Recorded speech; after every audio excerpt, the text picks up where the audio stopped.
I told you I had a royal treat in store. I am a massive fan of Prince of Persia. I've played all of them sans Forgotten Sands, at least twice. Warrior Within is my favorite game of all time. Yes, I know I have garbage taste. Sue me. The franchise was revolutionary for its time, with an incredible story spanning 3 games, and fantastic gameplay that blended combat and movement in never-before-seen ways. So, naturally, when 2008's soft reboot came out, I was over the moon, and for once it left a lasting impression on people. So much so, in fact, that many consider it the last game in the series, and not forgettable, I mean Forgotten Sands. And today, I hope to convince you to pick it up again.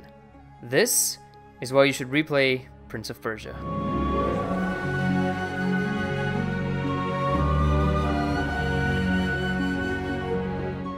As per usual, a disclaimer. This series is not a belated review of a game that came out a while ago. Rather, it is an exercise in positivity. I am not going to focus too much on the weaknesses of the game, which, for the record, could be considered the difficulty and the gameplay. I will instead highlight the things that make this game special and very much worth replaying.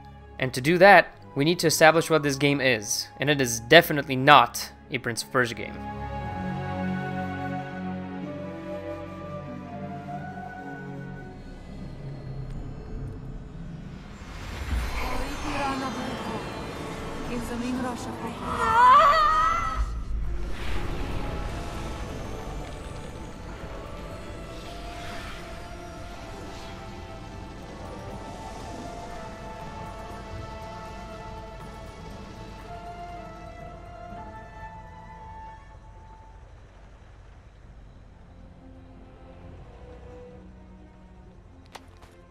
Corruption is gone.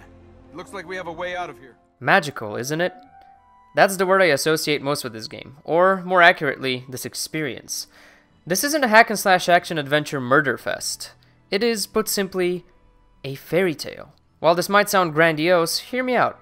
It has all the elements of one. A fantastic, whimsical world that has fallen under the control of a dark deity that once acted as a counterpoint to the good god of light, and his menagerie of underlings, each with their own story. A plucky, charming protagonist who, while appearing self-centered on the inside, hides a heart of gold tempered by the hardships of life. A companion every bit his equal, who never ceases to believe in her cause and never gives up hope. It's a goddamn Disney movie with magical parkour! If that last sentence hasn't sold you on the concept, I actually understand. Because the gameplay isn't the heart and soul of this game. It's these two. Have you got a plan B in case this doesn't work? I don't have a plan A yet. Then where are we going? To find plan A. So what's with your father? So what's with this donkey? Do you know how hard it is to find a good donkey? Good donkeys are hard to find. I'm beginning to worry about you and your donkey. Why are you doing this? It's not... You're not doing this for me, are you? I've seen you looking at me. I recognize that look. Hey, you're cute, but not stay to fight a dark god cute. Would you have helped my father if he had asked you? He's not that cute either. Want to play a game? Come on, it'll be fun. The world's about to end, and you want to play a game? Might as well die happy. What sort of game is this? Well, I see something, and you have to guess what it is. How can I guess that? You just guess. Brass. No. Rock. No. This is a stupid game. The Prince and Elika are absolutely incredible characters. They kept me playing above all else. They never feel like stock game characters there to push the game forward, but like actual human beings. The chemistry between them is off the charts, largely due to the fantastic performances by Nolan North and Kari Walgreen. That and the characters are, on paper, polar opposites. The Prince is a cynic, believing that the world will swallow you whole if you don't constantly swim against the current and fight for what's yours. Elika, on the other hand, is an idealist. A sheltered princess raised to wholeheartedly believe in her duty to protect the world from the darkness, and will stop at nothing to fulfill that goal. And yet, their clashing personalities lead to both extremely funny and engaging dialogue, and genuine character growth that feels completely natural. And that happens while they stay true to their core personalities. Now, I know I'm just describing regular human interaction here, and as you can see, their dialogue goes a fair bit towards illustrating that point. But think about that for a second. Regular human interaction. Not characters in a game that are spouting exposition for the sake of plot progression. Just people talking and being people. Very few games have that art down pat, the art of making characters feel believable and human and fleshed out, and ironically, Nolan North is in most of them. Of course, the character development is helped a lot by the world around him. The kingdom in which the game is set oozes whimsy. There are 4 distinct areas that you need to purify from evil, and every single one is gorgeous. They are gorgeous when you initially enter their corruption-infested halls, corridors, towers, etc., and they become even more gorgeous once you complete them and they turn lush and beautiful. Elika, being a native, has interesting tidbits to say about every single area, and the boss that inhabits it. The Cauldron. A long time ago, this was a place of science, a place of learning. It was abandoned many years ago as the city declined. The construction yards, where the alchemists and engineers who worked with the Ura constructed the wonders of this city. You used this to feed the city with water? So not all the alchemist machines are bad. Oh, they are. We just put this to good work after he had been imprisoned. Huh. Imagine this, full of water, surrounded by nature. Your own private oasis in the middle of the desert, eh, Princess? That's me. I'm all about excess. Did you have your own handmaidens, too? You can feed that part of your imagination without my help.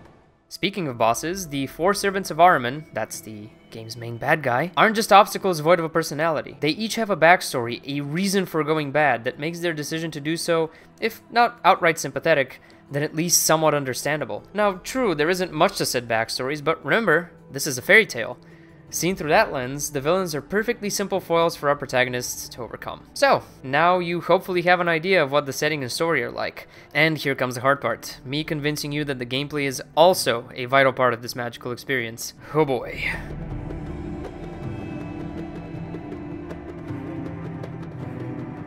Let's get the big one out of the way. No, you cannot die.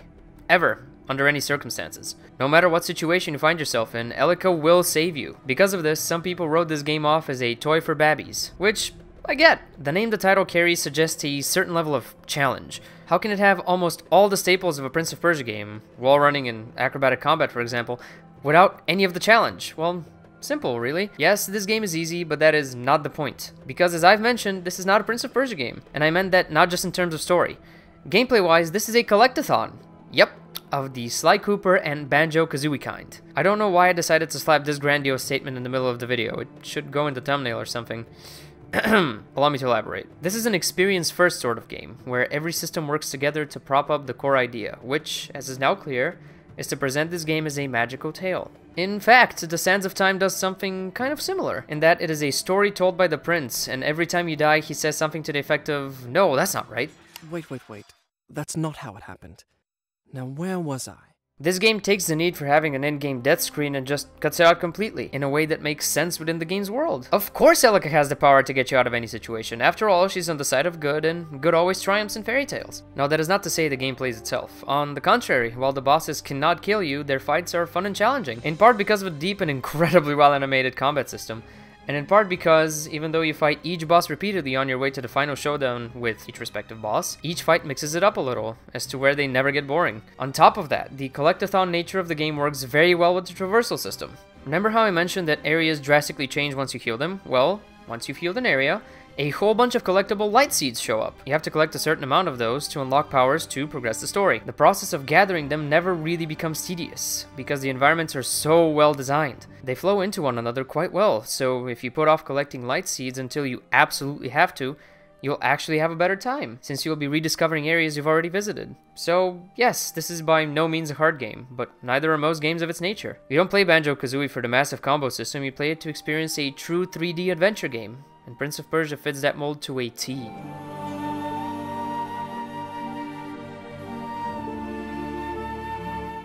They rarely, if ever, make games like this anymore. Games that remind you of a simpler time, before massive, barren, open worlds, upgrade systems, and a plethora of mind-numbingly generic side quests. A game that's content with telling you a simple story of heroes on a quest, while at the same time being my main example of why games are art. After all, if you ever stop and just look at the horizon, you create a painting. And while it saddens me that they never took this reboot anywhere, I am extremely happy that it can stand on its own as an absolutely incredible experience.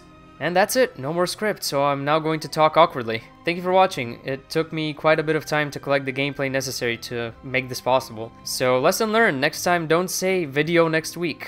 I'm going to try and keep it to 2 of these a month, schedule permitting. So if you feel like that's something you would like to see, by go means. So if that is something you would like to see, by all means, smash that subscribe button, obliterated from orbit. Tungsten bomb it. It's a real thing, look it up. Soviet Union was insane. If you enjoyed this, spread the word. Tell me how I can make this better. Anything, really. And if you, by some miracle, like the style of video, I have a couple of more in this playlist here. This is the previous video in this series. And finally, this is the subscribe button, which, hey, it's just there. Do whatever you want to do. Sincerely, thank you for watching, and I will see you next time. Goodbye.